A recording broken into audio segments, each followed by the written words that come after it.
One nation one election विधेयक आज लोकसभेत होणार सादर. सत्ताधाऱ्यांकडून खासदारांना व्हीप जारी, तर सभागृहात गदारोळ होण्याची शक्यता. विधिमंडळाच्या हिवाळी अधिवेशनाचा आज दुसरा दिवस. बीड आणि परभणीच्या मुद्द्यावरून चर्चा होण्याची शक्यता.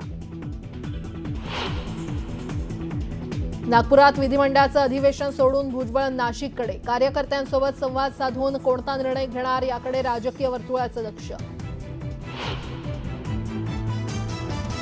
मंत्रिमंडळ विस्तार होऊन उलटले 24 तास. अजूनही मंत्री खात्यांच्या प्रतीक्षेत. तिन्ही नेते वेगवेगळ्या ठिकाणी. बैठक होणार कधी?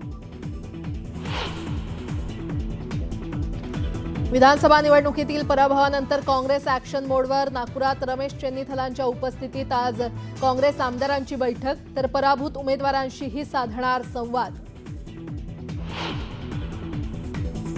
राष्ट्रवादी पक्ष आणि चिन्ह कुणाचं यावर सुप्रीम कोर्टात होणार सुनावणी. शरद पवार पक्षानं केलेल्या याचिकेवर कोर्टाच्या द्विसदस्यीय खंडपीठापुढे होणार सुनावणी.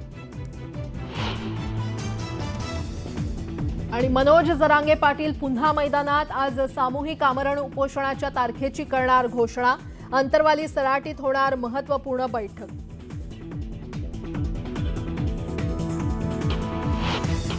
बातमीपत्राच्या सुरुवातीला मोठी बातमी. सोलापुरात एका अज्ञात व्यक्तीकडून बस डेपोतील एसटी जाळण्यात आलेली आहे. एसटी डेपोमध्ये लावलेली शिवशाही बस अज्ञातानं पेटवून दिल्याची घटना समोर आली आहे. परभणी घटनेच्या पार्श्वभूमीवर कालपासून सोलापुरात 3 बसेसच्या काचा फोडण्यात आल्या आहेत, तर एक बस पेटवून दिली आहे. मध्यरात्री 1 ते 2च्या सुमारास ही बस पेटवून देण्याची घटना घडली आहे. काल सायंकाळच्या सुमारास 3 बसेसच्या काचा फोडण्यात आल्या होत्या आणि सोलापूर शहर आणि परिसरात पोलीस प्रशासनाकडून त्यामुळे तगडा बंदोबस्त तैनात करण्यात आला.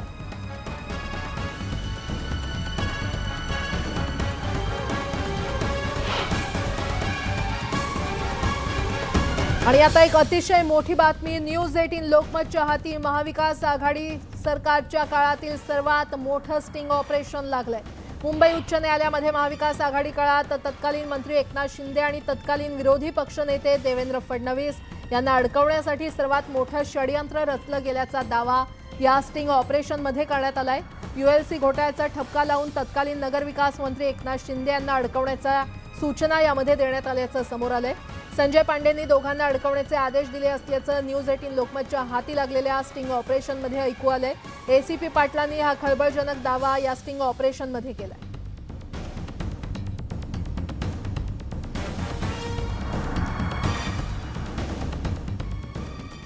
भाजप नेते सुधीर मुनगंटीवार यांना मंत्रिपद मिळणार असल्याची चर्चा होती, पण ऐनवेळी त्यांचं नाव वगळण्यात आलं. ते नाव कुणी आणि का वगळलं असा प्रश्न खुद्द मुनगंटीवारांना देखील पडलाय. पण मंत्रिमंडळात डावलले गेलेल्या मुनगंटीवारांनी सोमवारी केंद्रीय मंत्री नितीन गडकरींची भेट घेऊन चर्चा केली.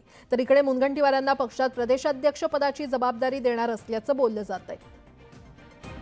मंत्रिमंडळातून डावलण्यात आलेले माजी वनमंत्री आणि भाजप नेते सुधीर मुनगंटीवारांनी अखेर मौन सोडलाय. मंत्रिमंडळाच्या यादीतून आपलं नाव का कापलं गेलं असा प्रश्न खुद्द मुनगंटीवारांनाही पडलाय. कागपर्यंत नाव असताना काग ते नाव का कमी करण्यात आलं तर ते मग फक्त माहित नाही. मंत्रिमंडळ विस्तारापूर्वी संभाव्य मंत्री म्हणून ते प्रबळ दावेदार मानले जात होते, पण ऐनवेळी त्यांना मंत्रिमंडळाबाहेर ठेवण्यात आल्यामुळे अनेकांच्या भुवया उंचावल्या होत्या. थेट प्रश्न तुम्हाला काय वाटतं, कुठं काय घडामोड झाली असेल? हे तर बावनकुळे साहेब आणि देवेंद्रजीच सांगू शकते. सुधीर मुनगंटीवारांबद्दल मुख्यमंत्री देवेंद्र फडणवीसांनी सूचक वक्तव्य केलंय. सुधीरभाऊ अतिशय अनुभवी नेते आहेत, महाराष्ट्राचे आमचे अध्यक्ष राहिलेले आहेत, त्यामुळे आमच्या केंद्रीय पक्षाने त्यांच्याबद्दल काही विचार करूनच त्यांना मंत्रिमंडळात घेतलेलं नाही. भाजपानं नव्या चेहऱ्यांना संधी देण्यासाठी जुन्या नेत्यांना डच्चू दिलाय, त्यामुळे या नेत्यांची नाराजी काही लपून राहिलेली नाहीये. राज्य मंत्रिमंडळाच्या विस्तारात मित्रपक्षांना स्थान मिळालेलं नाहीये आणि त्यामुळे मित्रपक्षांनी नाराजी व्यक्त केली आहे. आता मित्रपक्षांची नाराजी दूर करण्याचं मोठं आव्हान महायुतीच्या नेत्यांसमोर आहे. मंत्रिमंडळ विस्तारात स्थान न मिळाल्याने महायुतीच्या मित्रपक्षांमध्ये नाराजीचा सूर बघायला मिळतोय. विशेष म्हणजे आपल्याला मंत्रिपद मिळेल अशी आशा युवा स्वाभिमान पक्षाचे नेते रवी राणा यांना होती, मात्र त्यांच्या अपेक्षेवरती पाणी फिरलंय. याच नाराजीवरती माजी खासदार नवनीत राणांनी सोशल मीडियावरती एक सूचक रील पोस्ट केलाय. जिंदगी है, समुंदर को क्या गम है वो बता भी नहीं सकता और पानी बनकर आंखों में आ भी नहीं सकता. जिंदगी है और लड़ाई जारी है. दुसरीकडे सदाभाऊ खोत आणि रामदास आठवलेंनी सुद्धा आपली नाराजी व्यक्त केली आहे. तुम्ही आमच्याशी संलग्न नाही, मग तुम्ही भाजपशी संलग्न नाही, तुम्ही ह्याच्याशी संलग्न नाही असं म्हणायचं आणि साईड पटरीवर त्यांना ढकलून द्यायचं. लवकरच आम्ही त्यांना भेटणार आहोत आणि राहिलेली 4 मंत्रिपदं आहे त्याच्यामध्ये जरी आमची वर्णी लागावी. आता मित्रपक्षांची ही नाराजी दूर करण्याचं मोठं आव्हान महायुतीतील भाजपासमोर आहे. आता पाहणार आहोत बातम्या वेगवान स्वरूपात. कोकणचं मिनी महाबळेश्वर अशी ओळख असलेल्या दापोलीत कडाक्याची थंडी पडली आहे. रत्नागिरी जिल्ह्यामध्ये गेल्या 2 दिवसांपासून थंडीची लाट उसळली असून किमान पारा 8 अंश सेल्सिअसपर्यंत गेलाय.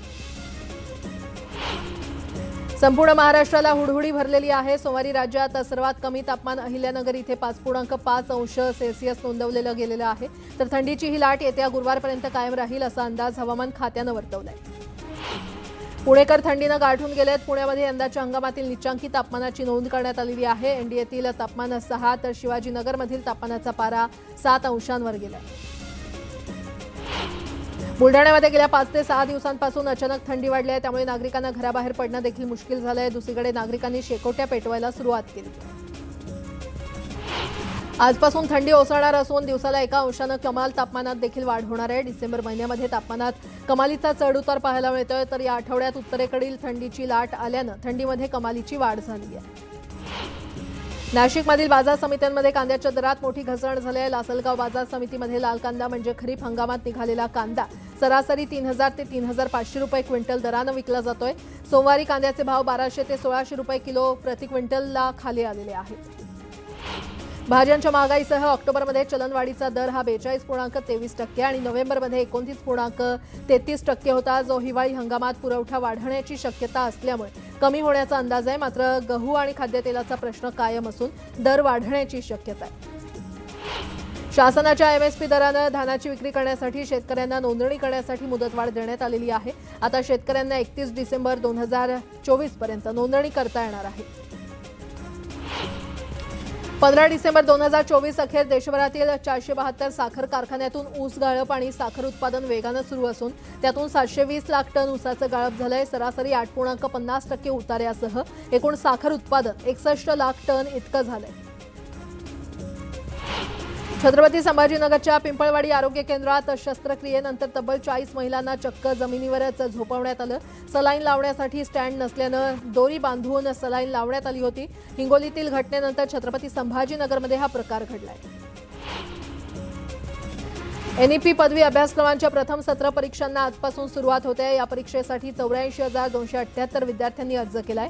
मात्र काल संध्याकाळपर्यंत हजारो विद्यार्थ्यांना त्यांचं हॉल तिकीटच मिळालं नाहीये आणि त्यामुळे पुन्हा एकदा परीक्षा विभागाचा गोंधळ समोर आलाय.